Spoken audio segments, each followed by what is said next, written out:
एक मुलाकात ऐसी शख्सियतों के साथ जिन्होंने दिया है अपने जीवन को एक नया मुकाम। रूबरू कराएंगे ऐसी कुछ हस्तियों के साथ एक खास शख्सियत के साथ मुलाकात जयदेव पटेल के साथ नंबर 1 इंडिया न्यूज पर। नमस्कार व्यूअर्स, मैं जयदेव पटेल और आप देख रहे हैं नंबर 1 इंडिया न्यूज। आपका एक बार फिर स्वागत है एक खास शख्सियत के साथ मुलाकात प्रोग्राम में।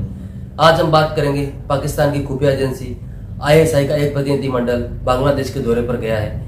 ऐसे में ये जो डेलीगेशन है उसमें सूत्रों से ये भी जानकारी सामने आ रही है कहीं न कहीं इसमें ISI का जो प्रमुख है वो भी शामिल है। आखिर ये भारत के लिहाज से कितनी चिंता की बात है और क्या बांग्लादेश पाकिस्तान बनने की राह पर है, इन्हीं दामों पर बात के लिए हमारे साथ खास मेहमान है जम्मू कश्मीर के पूर्व पुलिस महानिदेशक DGP SP वैद। SP वैद जी, आपका बहुत बहुत स्वागत आज के प्रोग्राम में। नमस्कार जयदेव जी। SP वैद जी, आपसे मेरा पहला सवाल है कि पाकिस्तानी खुफिया एजेंसी ISI डेलीगेशन का बांग्लादेश दौरा कितना चिंताजनक है भारत के लिहाज से? देखिए, पाकिस्तान की ISI का डेलीगेशन वहां जाना, उनके चीफ का बांग्लादेश में जाना भारत के लिए काफी चिंता का विषय है, क्योंकि जिस राह पर बांग्लादेश चल रहा है, जब से शेख हसीना की डेमोक्रेटिक इलेक्टेड गवर्नमेंट को अमेरिका की डीप स्टेट ने वहां से डिसलॉज किया और एक पपेट जो मोहम्मद यूनुस टाइप का बंदे को वहां बैठा दिया, वो एक एजेंडे के तहत आए हैं और वो एजेंडे में भारत विरोधी गतिविधियां हो रही हैं। जैसे आप देख रहे हैं वहां माइनॉरिटीज पर अटैक हो रहे हैं, खासकर हिंदू माइनॉरिटी को ज्यादा टारगेट किया जा रहा है, उनके मंदिरों को, उनके बिजनेस को, उनको जबरदस्ती डिजाइन किया जा रहा है। तो ISI डेलीगेशन का वहां जाना मैं समझता हूं भारत के लिए चिंता का विषय जरूर है, लेकिन बांग्लादेश के लोगों को भी मेरा सुझाव रहेगा कि उनको इस पर इंट्रोस्पेक्शन करना चाहिए। जो बांग्लादेश 1971 से ये कहता है कि जब तक पाकिस्तान हमारे से माफी नहीं मांगे तो हम उनके साथ कोई ताल्लुक नहीं रखना, आज उसी पाकिस्तान की वही फौज और ISI जिसने 1971 में 3 मिलियन मतलब 30 लाख लोगों का कत्ल किया, वो बंगाली लोग थे, कोई अमेरिकन नहीं थे, कोई पंजाबी नहीं थे, तो 30 लाख लोगों का कत्ल किया और 10 लाख औरतों का रेप किया इसी पाकिस्तान आर्मी ने। ये रिकॉर्डेड है, UN रिपोर्ट में है, मैं नहीं कह रहा।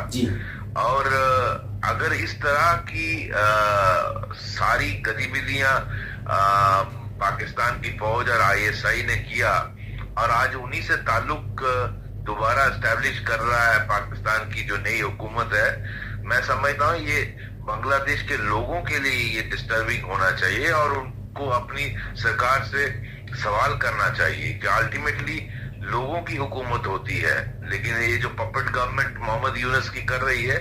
और आप देखिए किस तरह से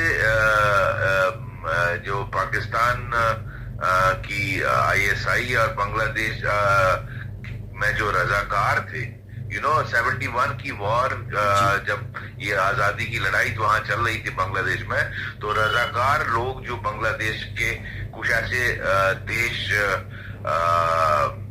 द्रोही थे जिनको आप जमात इस्लामी में आज पाएंगे, जिनको आप BNP में पाएंगे, जो बेसिकली पाकिस्तान फौज की और पाकिस्तान ISI की मदद कर रहे थे, आज वही लोग अनफॉर्चुनेटली हुकूमत में है। और आप देखिए जो तहरीक उल जमात जो है TUH हुर्रियत, जो एक ग्लोबल टेररिस्ट आउटफिट है जिसको दुनिया ने बैन किया हुआ, वो उसका फाउंडर जो है वो बांग्लादेश का होम सेक्रेटरी बनाया गया है। मतलब एक टेररिस्ट कमांडर चीफ जिसने टेररिस्ट ऑर्गेनाइजेशन बनाई, ग्लोबल टेररिस्ट आउटफिट को शुरुआत की बांग्लादेश में, उसको आप होम सेक्रेटरी बांग्लादेश के बता रहे, तो आप किस राह पे जा रहे हो? मेरा बांग्लादेश के लोगों से अपील है कि आपने जो रास्ता चुना है इसमें सिवाय बर्बादी के कुछ नहीं मिला। भारत में आप कुछ टेररिस्ट इंसिडेंट करेंगे उससे हम निपट लेंगे, ऐसी बात नहीं है। लेकिन चिंता का विषय जरूर है। भारत पहले भी देखता आया है कि किस तरह नॉर्थ ईस्ट में टेररिज्म को, जो टेररिस्ट थे उनकी ट्रेनिंग होती थी, आईएसआई बांग्लादेश में करवाती थी, उनको हथियार दिलाती थी, और ये इवन जो लेफ्ट विंग टेररिज्म होता था उसका उनको ये मदद करते थे। तो मुझे लगता है आने वाले कुछ दिनों में इन गतिविधियों में इंक्रीज होगा, तो हमें ध्यान देना पड़ेगा, खासकर नॉर्थ ईस्ट का और LWE एरियाज का, और खासकर जो हमारा बॉर्डर है बांग्लादेश इंडिया का, उसमें जो एरिया जहां फेंसिंग नहीं है, जहां से निकलने के चांसेस हैं, और आज भी रिपोर्ट्स हैं कि बांग्लादेश के लोग इंडिया में घुसते हैं, आप आए दिन वीडियो देखते हो, तो वो उन जगहों को मेरे ख्याल से भारत की BSF वहां डिप्लॉयड है, उनको देखना चाहिए, भारत की होम मिनिस्ट्री को देखना चाहिए, ताकि जो टेररिस्ट और हथियार अंदर नहीं आए। क्योंकि ये जो ISI के लोग वहां कावा पीने, चाय पीने तो गए नहीं है, वो तो जरूर कुछ ना कुछ कुक कर रहे हैं, तो ऑब्वियसली ये भारत के खिलाफ गतिविधियां हो रही हैं। SP वैद जी, मेरा आपसे अगला सवाल ये है कि बढ़ती जो नजदीकियां है पाकिस्तान और बांग्लादेश की, इससे भारत को कितना सतर्क रहने की जरूरत है, और इसी के साथ साथ में क्या बांग्लादेश जो है पाकिस्तान बनने की राह पर निकल चुका है, जिस तरीके के जो हालात पैदा हो रहे हैं, या फिर जो ISI डेलीगेशन जो है वो बांग्लादेश के ढाका पहुंच रहा है और उनके जो वहां के एडमिनिस्ट्रेशन है उनसे मुलाकात कर रहा है?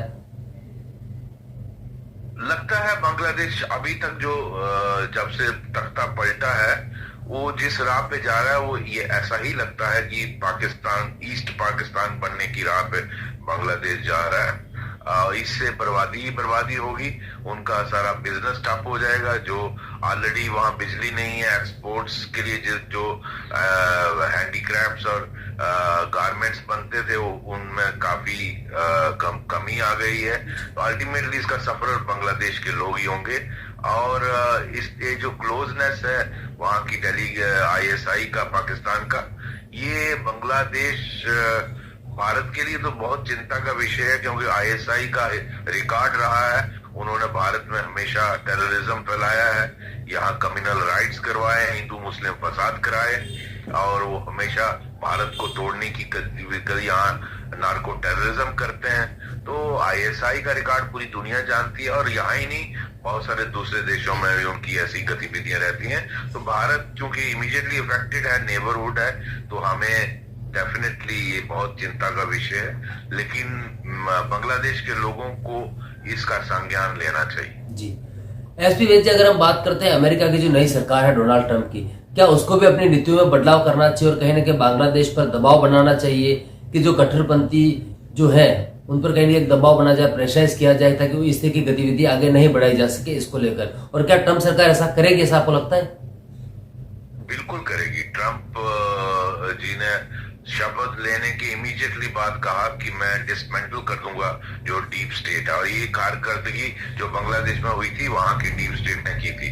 और मोहम्मद यूनुस ऑलरेडी बहुत बड़ा बुरा कह चुके हैं ट्रंप, राष्ट्रपति ट्रंप जी के खिलाफ, जब वो राष्ट्रपति नहीं थे। तो मुझे नहीं लगता कोई उनके लिए काफी सहानुभूति है अमेरिका की नई सरकार जो ट्रंप सरकार है। तो और उन्होंने क्लियरली कहा कि मैं जो रीजन चेंज करने वाली डीप स्टेट है इसको डिसमेंटल कर दूंगा। तो और वो हमारे प्रधानमंत्री मोदी जी के बहुत अच्छे दोस्त भी हैं। तो मुझे पूरा विश्वास है कि ट्रंप सरकार इसको अपनी डीप स्टेट को भी डिसमेंटल करेगा। मोहम्मद यूनुस आप किसी दिन सुनेंगे कि फ्लाइट लेके भाग गए वहां से और बांग्लादेश में सरकार गिर जाएगी। तो आगे क्या होगा वो वक्त बताएगा। जी SP वैद जी, आपसे मेरा एक आखिरी सवाल है कि जिस प्रकार से पाकिस्तानी डेलीगेशन का बांग्लादेश का दौरा रहा और जो हालात जो मौजूदा आप देख रहे घुसपैठियों के मामले जिस तरीके से तेजी से सामने आ रहे हैं, क्या आपको लगता है कहीं ना कहीं जो मुलाकात है पाकिस्तान और बांग्लादेश की, यह आतंकवाद को बढ़ावा के साथ साथ कहीं घुसपैठियों को बढ़ावा देने की कोशिश है, और इसको लेकर के भारत सरकार को कितना सतर्क रहने की जरूरत है? क्या कुछ एहतियाती कदम उठाने की जरूरत है? ये जो नजदीकियां पाकिस्तान और बांग्लादेश की बन रही हैं, ये खतरे की घंटी है। जब तक ऐसी ये सरकार बांग्लादेश में रहेगी, ये पहला इंटरेक्शन नहीं है। इससे पहले अगर आपने सुना हो होगा तो मोहम्मद यूनुस जो केयर टेकर प्राइम मिनिस्टर हैं बांग्लादेश के, वो नवाज शरीफ के जो भाई हैं शहबाज शरीफ जो प्राइम मिनिस्टर हैं पाकिस्तान के, उनसे भी उन्होंने मुलाकात की थी इजिप्ट में पिछली जब वो मीटिंग थी वहां। उसके और देर के बाद वहां बांग्लादेश का जो second in command army chief था, he also met Pakistan army chief, and ये सारी चीजें चिंता का विषय है। और अल्टीमेटली मुझे लगता है भारत में कुछ ये साजिश में भारत के खिलाफ पकाया जा रहा है कि किस तरह से इन्फिल्ट्रेशन कराई जाए, हथियारों को लाया जाए और यहाँ टेररिज्म को फैलाया जाए, लेकिन इनके इरादे कामयाब नहीं होंगे, आप देखिए आने वाले दिनों में। लेकिन भारत को सतर्क रहना बहुत जरूरी है। जी, एसपी वैद्य, आपने हमारे लिए समय निकाला, उसके लिए आपको बहुत बहुत धन्यवाद।